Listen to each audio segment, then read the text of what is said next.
Doctor Himanta Biswa শৰ্মাদেৱৰ এক স্বপ্ন প্ৰকল্প তথা ভাৰতীয় জনতা পাৰ্টীৰ সংকল্প যে খিলঞ্জীয়া ভূমিপুত্ৰৰ হাতত মাটিৰ ম্যাদীপট্টা তুলি দিয়া হ'ব। আৰু আপোনালোকে জানে মিছন বসুন্ধৰা প্ৰথম যিটো তাতেই বহু লক্ষাধিক বিবাদ নিষ্পত্তি কৰা হৈছে, বহু সহস্ৰাধিক মানুহৰ হাতত ম্যাদীপট্টা তুলি দিয়া হৈছে। এইবাৰো 2,28,000তকৈ অধিক খিলঞ্জীয়া ভূমিপুত্ৰৰ হাতত ম্যাদীপট্টা তুলি দিয়া হৈছে। আমাৰ ইয়াতো প্ৰায় 1,000 ওচৰা-ওচৰি 900 প্ৰায় 900 ভূমিহীন পৰিয়াললৈ ম্যাদীপট্টা প্ৰদান কৰা হৈছে আৰু এই প্ৰক্ৰিয়া চলি থাকিব। এই বসুন্ধৰা 3 আমাৰ গোৰ্খা সমাজ, আমাৰ চাহ জনগোষ্ঠীয় সমাজক বিশেষভাৱে উপকৃত কৰিব।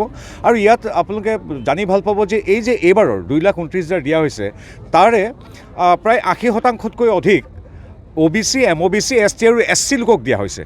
গতিকে এইটো এটা খুব সুদূৰ প্ৰসাৰী এটা কাম হৈছে। আজিৰ তাৰিখত এনেকুৱাও দেখিছোঁ আমি ইয়াতে মৰিয়নি সমষ্টিতে সেই তাহানি স্বৰ্গদেউ দিনৰ পৰা পুৰণি আহোম গাঁৱত আজি 7 পুৰুষ থাকিও তেওঁলোকে ম্যাদীপট্টা পোৱা নাছিল।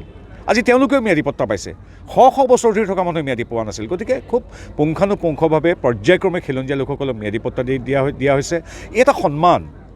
এইটো এটা সন্মান আৰু ডক্টৰ হিমন্ত বিশ্ব শৰ্মা নেতৃত্বাধীন ৰাজ্য চৰকাৰখনে ওলোটাই মাটিৰ হাকিমে, আয়ুক্তই, মন্ত্ৰী, বিধায়ক সকলোৱে ৰাইজৰ নিজৰ গাঁৱলৈ গৈ ঘৰত আজিৰ তাৰিখত আমি ম্যাদীপট্টা তুলি দিছোঁ। গতিকে ৰাইজৰ আশীৰ্বাদ ডক্টৰ হিমন্ত বিশ্ব শৰ্মা নেতৃত্বাধীন চৰকাৰখন বা মুখ্যমন্ত্ৰীগৰাকীৰ ওপৰত আছে।